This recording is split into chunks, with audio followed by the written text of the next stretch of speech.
Hello students, Viro or Viranganav. I welcome you all to this brand new video, or this video is especially for the students of class 10th. We have already covered some topics, fewer topics of this chapter in the previous video of the life processes. Life process के पहले video में मैंने कुछ points cover किए थे nutrition के बारे में, ऑटोट्रोपिक न्यूट्रिशन, हेटरोट्रोपिक न्यूट्रिशन। यहाँ पर हम आगे बढ़ रहे हैं हेटरोट्रोपिक न्यूट्रिशन की तरफ। ठीक है, तो आई होप आपको यहाँ तक क्लियर होगा। ऑटोट्रोपिक न्यूट्रिशन क्या होता है, जिसमें जो ऑर्गेनिज्म है वो खुद ही पोषण करता है, स्वयं से पोषण करता है, और वो डिपेंडेंट नहीं है अपने सराउंडिंग्स पे या दूसरे ऑर्गेनिज्म पे, जैसे कि ग्रीन प्लांट्स हो गए या फिर बैक्टीरियाज हो गए, मैथनोजेंस हो गए, जैसे जो कि मैथेन गैस का यूज करते हैं। ठीक, कुछ ऐसे बैक्टीरियाज हैं जो हेलोफाइल्स होते हैं, सॉल्टी एरियाज में रहते हैं, थर्मो एसिडोफाइल्स होते हैं जो थर्मल एनर्जी यूज करते हैं, एसिड्स के सारे जीवित रहते हैं, तो वो भी स्वयं ही जीवित रहते हैं, ऑटोट्रोपिक न्यूट्रिशन करते हैं। हेटरोट्रोपिक न्यूट्रिशन क्या होता है?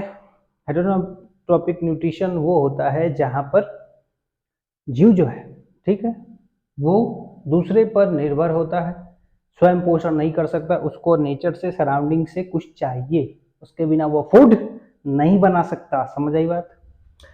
देखो बच्चों, ये कंफ्यूजन ये होता है कि अगर आपको क्वेश्चन आ जाता है कि व्हाट इज हेटरोट्रोपिक न्यूट्रिशन या एक्सप्लेन अबाउट हेटरोट्रोपिक न्यूट्रिशन, और आपसे पूछ लिया जाता है कि व्हाट आर हेटरोट्रोप्स, तो आप दोनों आंसर को सेम लिख देते हो। ये मैंने बहुत कॉमन मिस्टेक देखी है, तो आपको पता होना चाहिए। हेटरोट्रोपिक न्यूट्रिशन आएगा तो आप ये लिखेंगे, this is a kind of nutrition in which an organism derive its food from the surrounding and he is not able to prepare its food on its own, so that's why he has to take that food from everywhere, from around him, around it। ठीक है, जो organism है उसको अपने आसपास से क्या करना होता है, चीजों को लेना पड़ता है, कंज्यूम करना पड़ता है, क्योंकि वो फूड खुद नहीं बना सकता। ठीक है, तो खुद नहीं बना सकता करने का मतलब ये नहीं है कि जैसे मनुष्य खुद भोजन बनाता तो है, लेकिन पौधों कहाँ से सब्जी ले रहा है? पौधों से। गेहूं चावल कहाँ से ले रहा है? पौधों से। खुद बना रहा है, लेकिन वो जो चाहिए मटेरियल वो उसे कौन दे रहा है? प्लांट्स दे रहा है। ठीक है, तो obtain the food from the surrounding. Heterotrophic nutrition in a simpler sentence में बता सकता हूँ आपको कि वो जीव जो अपना फूड कहाँ से लेते हैं? सराउंडिंग से लेते हैं, प्लांट से लेते हैं। जैसे वीट लेते हैं आप, वीट प्लांट से, राइस मिलता है पैडी प्लांट से। ठीक है, ऑयल, मस्टर्ड ऑयल कहाँ से आता है? मस्टर्ड प्लांट से। ठीक है, तो जितनी भी चीज आप यूज करते हैं वो किसी ना किसी ऑर्गेनिज्म में आप लेते हैं। जैसे आप ऊन ले रहे हैं शिप से, तो जो भी चीजें आप ले रहे हो वो कहाँ से ले रहे हो? हालांकि ऊन खाते नहीं, आप यूज करते हैं, तो आप डिपेंडेंट है। हेटरोट्रोपिक मतलब होता है वित्त पोषण। वित्त मतलब क्या होता है? दूसरों से लिया गया है, और जो वित्त पोषण करे उसे हम वित्त पोषी कहते हैं। मैं हिंदी में इसलिए बता देता हूँ ताकि आपको अगर इंग्लिश में समझ में आ रहा हो तो। And the organisms which perform heterotropic nutrition are known as heterotrophs. That's the difference. तो लिखने आना चाहिए आपको कि heterotrophs अलग तरीके से लिखेंगे। वो जीव जो करते हैं heterotropic nutrition वो heterotroph है। Heterotropic nutrition, it is a process, it is a kind of phenomena in which the steps or the methods which are taken by the heterotrophs is known as heterotropic nutrition to obtain their food। जब वो food को obtain के लिए जिस process को करते हैं heterotrophs, उसको हम हेटरोट्रोपिक न्यूट्रिशन कहते हैं। तो समझ में आना अलग बात है, but while you are writing an answer then you need to take care of many smaller and very important imperative things. While you are writing an answer you must be clear what the question is being asked from you. ठीक है, आपसे question क्या पूछा जा रहा है, what is there in the question. ठीक है, आपको ये क्लियर होना चाहिए। एक ही टॉपिक से डिफरेंट क्वेश्चंस बन सकते हैं। अब हेटरोट्रोपिक न्यूट्रिशन को तीन प्रकार से बांटा गया। हम आश्रित तो हैं, लेकिन आश्रय का प्रकार अलग हो सकता है। हेटरोट्रोपिक न्यूट्रिशन में हम आश्रित हैं पौधों और जीवों के ऊपर। ठीक है, समझ आ रही बात? प्लांट से हम लेते हैं क्या लेते हैं? पल्सेस ले रहे हो, ग्रेन्स ले रहे हो, ऑयल्स ले रहे हो, मेडिसिन ले रहे हो, एटसेट्रा सब ले रहे हैं। एनिमल से क्या ले रहे हैं? Meat, milk. ठीक है, बहुत इंपॉर्टेंट चीजें ले रहे हैं। समझ आ रही बात? तो अब इनको हमने बांट दिया कि अब आश्रय तीन प्रकार का है, सेप्रोफाइटिक, पैरासाइटिक और होलोजोइक। सेप्रोफाइटिक न्यूट्रिशन ऐसा न्यूट्रिशन करने वाले जीवों को हम सेप्रोफाइट्स कहते हैं, ठीक है। The organisms which perform this kind of nutrition, heterotropic nutrition, are known as saprophytes. Okay, saprophytes कहते हैं उनको। In this kind of nutrition, इस प्रकार के न्यूट्रिशन में the organism feeds on dead and decay matter, यानी मरी और सड़ी चीजों पर क्या करता है, ऑर्गेनिज्म क्या करता है, फीड ऑन करता है, यानी अपना भोजन प्राप्त करता है। जैसे कि फंगी, आपने मशरूम्स देखे होंगे, ठीक है, जो डंग के ऊपर निकलते हैं, मशरूम,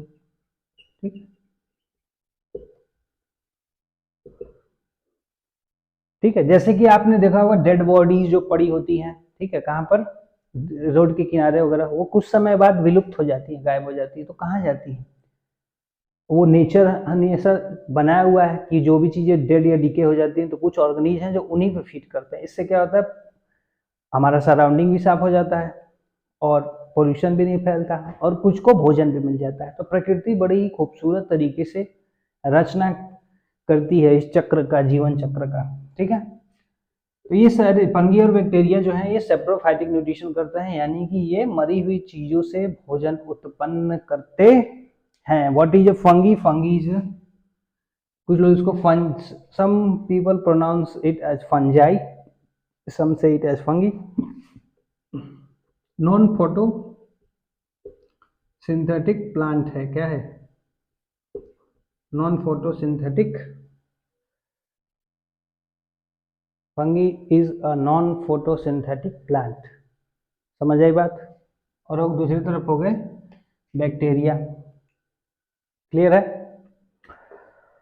अब तो इस तरह का न्यूट्रिशन है, मरी हुई चीजों को खाना, सेप्रोफाइटिक न्यूट्रिशन। बहुत ही साधारण सी बात है, आप इसको बस अंडरस्टैंड करिए। पैरासाइटिक मतलब परजीवी, परजीवी मतलब किसी के ऊपर जी रहा है, ठीक है ना, खुद जी नहीं सकता लेकिन वो किसी के सहारे जी रहा है, ठीक है। जिसके सहारे जी रहा है उसको होस्ट कहते हैं, ठीक है। ऐसा organism, in this kind of nutrition an organism is dependent on another organism and it derives its food from that organism which is known as host, जिसको क्या कहा जाता है, होस्ट कहा जाता है।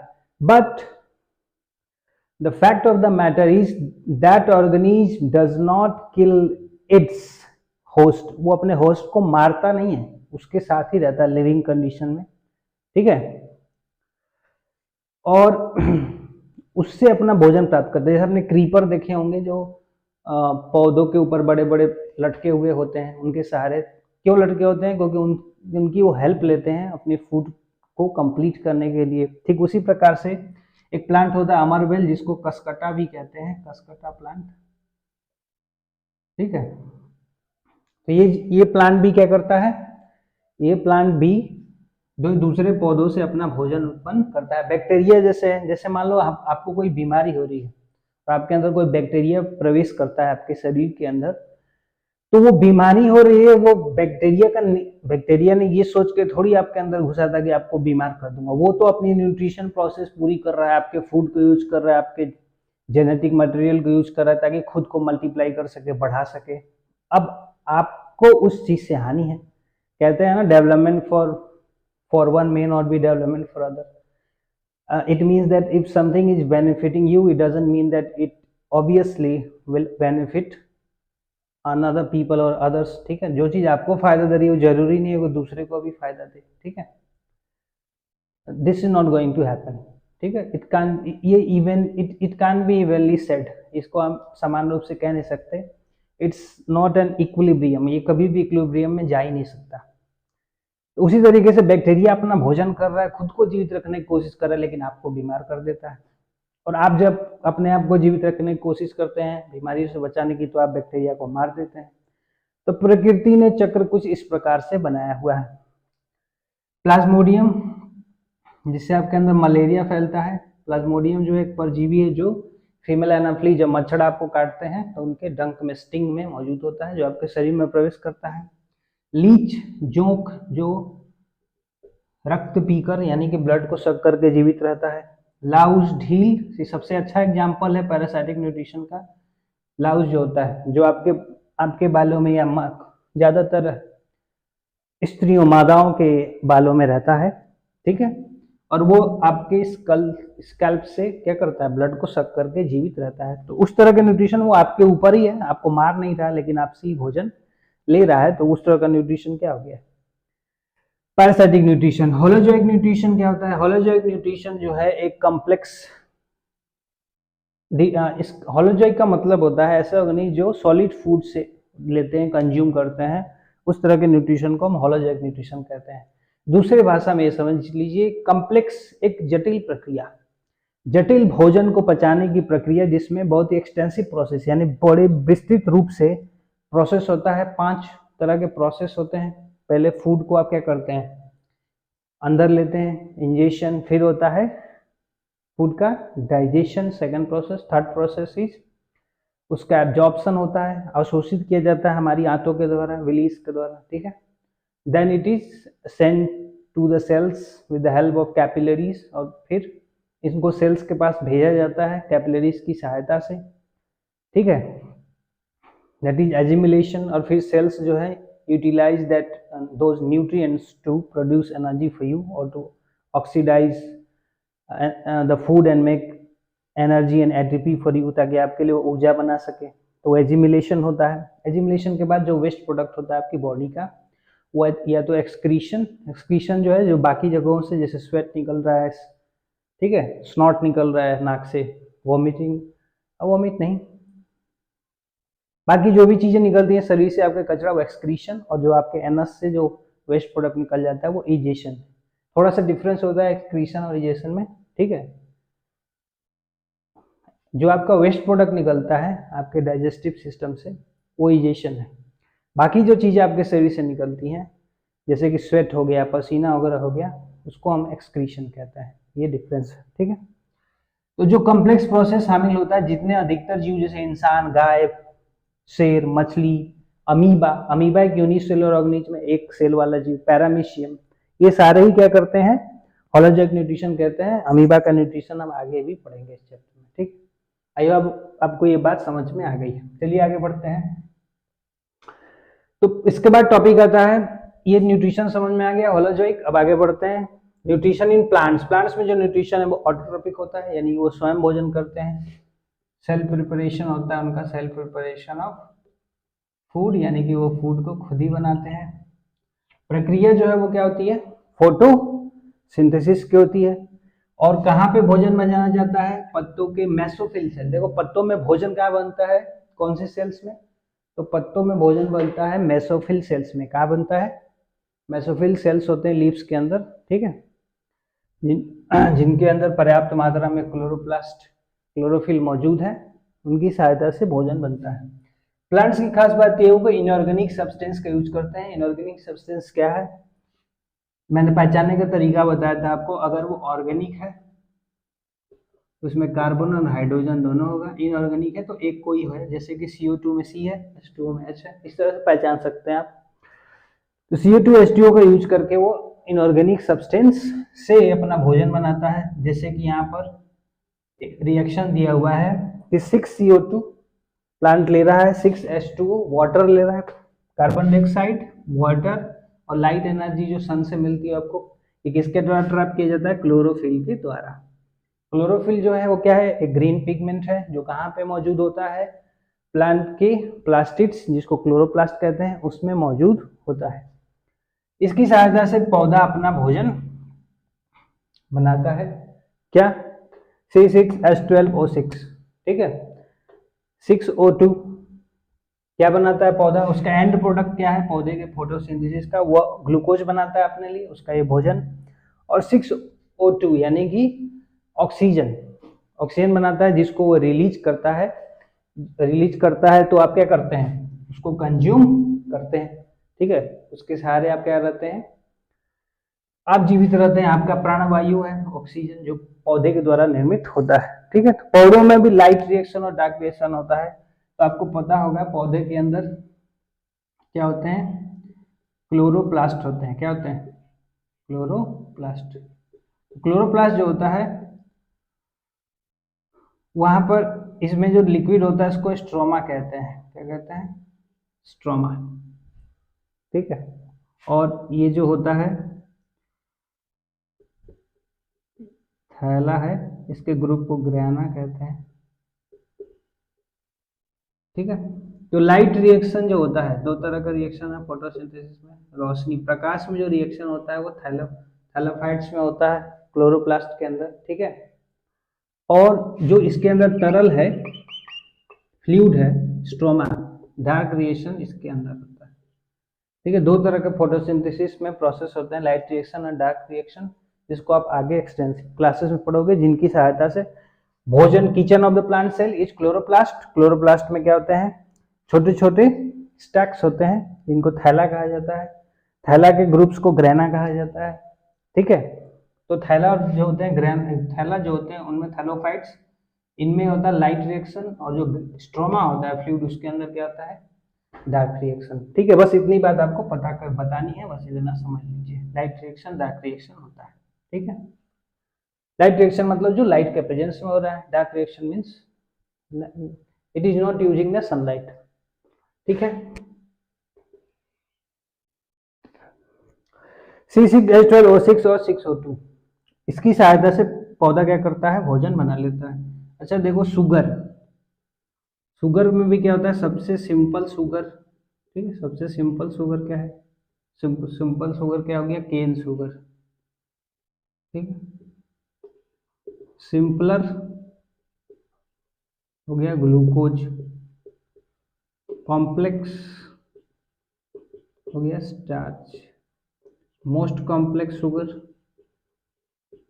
हो गया सेलुलोज, ठीक है। इस बात को तो चार तरह, तो इस शुगर के हायरार्की है, सिंपल शुगर, सिंपलेस्ट, ये सिंपलेस्ट हो गया शुगर, उससे कॉम्प्लेक्स स्टार्च है, सबसे कॉम्प्लेक्स सेलुलोज होता है, जो घास वगैरह में पाया जाता है।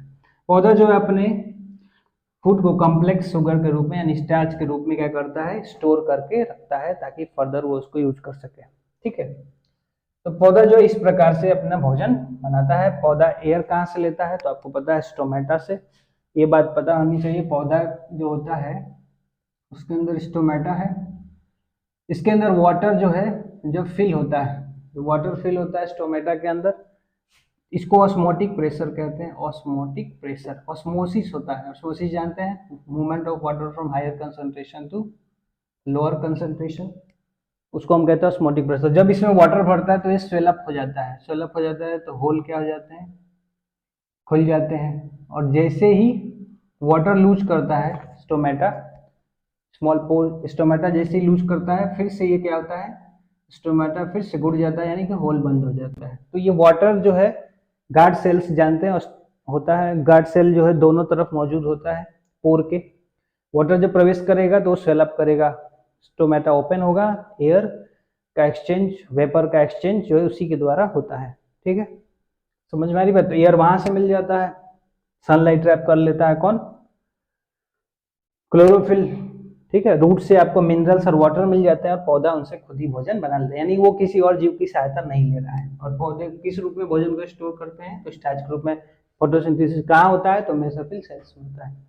चलिए अब आते हैं एक्सपेरिमेंट की तरफ। ये कैसे पता हमें कि पौधे में भोजन नहीं बनेगा अगर सनलाइट ना हो, तो ये प्रूव कैसे करेंगे, तो इसके लिए एक एक्सपेरिमेंट किया जाता है।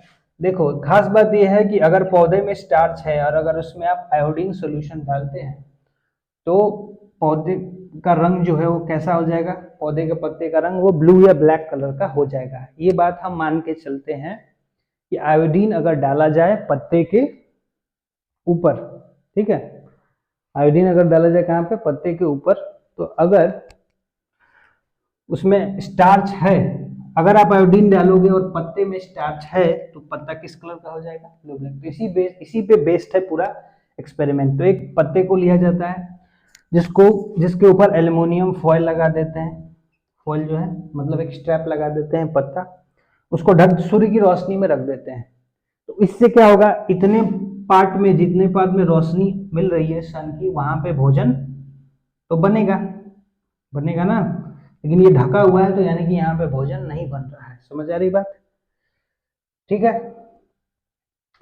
अब इस पत्ते को जब वहां से लिया जाता है, अंधेरे में रख दिया जाता है 2-3 दिन तक, ताकि भोजन ना बने। जो पहले से स्टोर फूड है, अगर हम धूप में से डायरेक्ट रख लेते, डायरेक्ट पत्ते को यूज कर लेंगे तो उसके अंदर तो पूरे भरपूर मात्रा में सब कुछ मौजूद होगा, स्टार्च भी होगा और वो फूड बना भी रहा होगा। तो 2-3 दिन उसको अंधेरे में हमने रख दिया, फिर उस पत्ते को लिया और उस पत्ते को अल्कोहल में उबाला जाता है पहले।